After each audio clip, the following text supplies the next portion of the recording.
Supaya bikin adem atau malah bikin tambah panas, kita dengerin Zoe.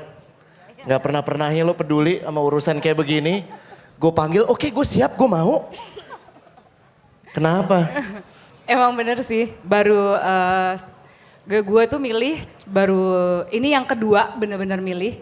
Yang dulu pertama kali gue sempat peduli, tapi habis itu sekian lama kecewa. Tapi selalu setiap lagi pas pemilu sih pasti pergi karena bokap gue jam 9 pagi pasti udah ngetok-ngetok kamar gitu ya. Dia akan mencari dimanapun semua anak-anaknya dan begini.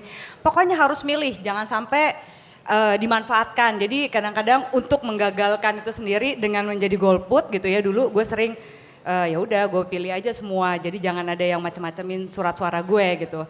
Karena gue udah sangat-sangat apatis. Jadi tahun 98 gue ingat pada waktu itu gue masih kuliah gitu ya. Dan gue ingat semua teman-teman gue di UI pada waktu itu benar-benar berjuang sampai ke MPR DPR gitu ya.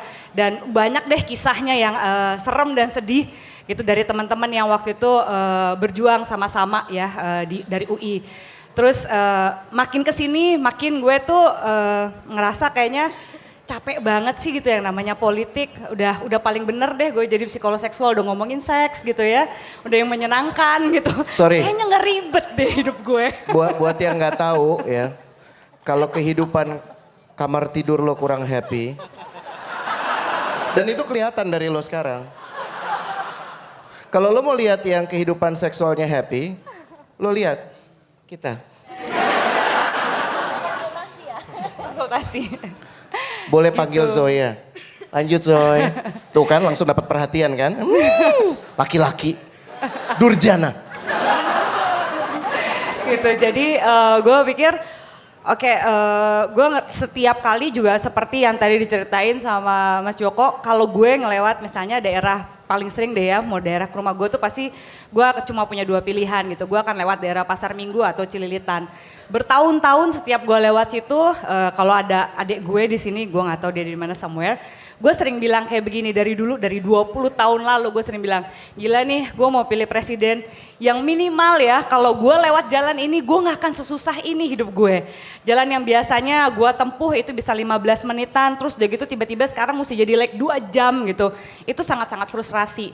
Tapi pas lagi zamannya begitu beliau menjadi, Jokowi menjadi gubernur, itu semuanya aja udah banyak banget berubah, termasuk kayak KTP. Jadi hal-hal yang sebenarnya praktis aja sehari-hari, nggak muluk-muluk gitu, setiap hari gue alami. Sampai akhirnya gue berpikir, ya ampun, waktu itu gue sampai bilang kalau dia jadi presiden gue mau pilih dia aja. Dan seneng juga ya, di antara semua kontroversi ketika orang-orang tuh protes tentang dia, saya mau milih dia karena saya ngebayangin waktu lagi banjir di daerah Kampung Melayu, beliau tuh turun gitu dan tinggal bareng-bareng di sana. Saya bertahun-tahun jadi psikolog, segininya kita sering membantu korban bencana dan segala macam. Tapi kita selalu punya rumah khusus. Nggak ada yang sanggup tinggal bareng-bareng sama mereka-mereka korban banjir dan sebagainya. Nggak sanggup beneran.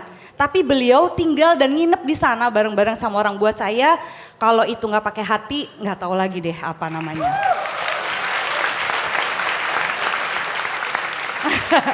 Kayak gitu. Terus pekerjaan saya sehari-hari ada psikolog. Kalau ditanya sama orang misalnya, ini orang baik atau buruk? Dia udah bertobat loh bahwa kita tuh nggak boleh dong using masa lalunya seseorang itu ya against his future gitu misalnya. Betul saya setuju. Tapi kalau ditanya misalnya Zoe ini orang kedepannya prognosisnya negatif atau positif, kemungkinan dia akan baik atau buruk, saya akan lihat selama berapa tahun hidupnya, berapa tahun dia membuktikan diri berbuat kebaikan dan berapa tahun dia nggak membuktikan apa-apa. Dari situ aja.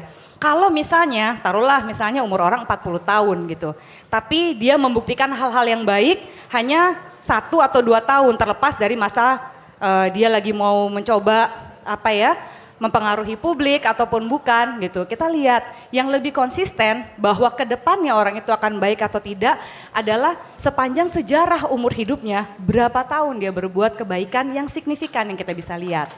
Buat saya. Terus yang terakhir sebelum diomelin Rene, kenapa kita mesti milih? Gitu. Pada waktu itu saya milih, saya mikir begini. Jadi berapa banyak dari Anda, kalau Anda misalnya lagi di dalam satu ruangan gitu ya, Anda bisa mendiamkan kalau ada nyamuk yang kelilingin Anda.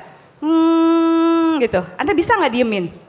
Seperti itu juga kalau Anda merasa bahwa saya ini hanya satu orang, saya ini nggak signifikan, nyamuk yang lebih kecil dari Anda, ketika dia muter-muter di keliling kepala Anda aja yang bisa Anda matiin sedemikian rupa, segitunya signifikan mengganggu kenyamanan Anda, apalagi Anda yang manusia. So, please vote. Kamu filosofis banget sih ya Allah. Gak cuman cantik, pinter lagi. Tepuk tangan lagi dong buat Zoya. Twitternya apa kakak? @ZoyaAmirin, fallback kakak.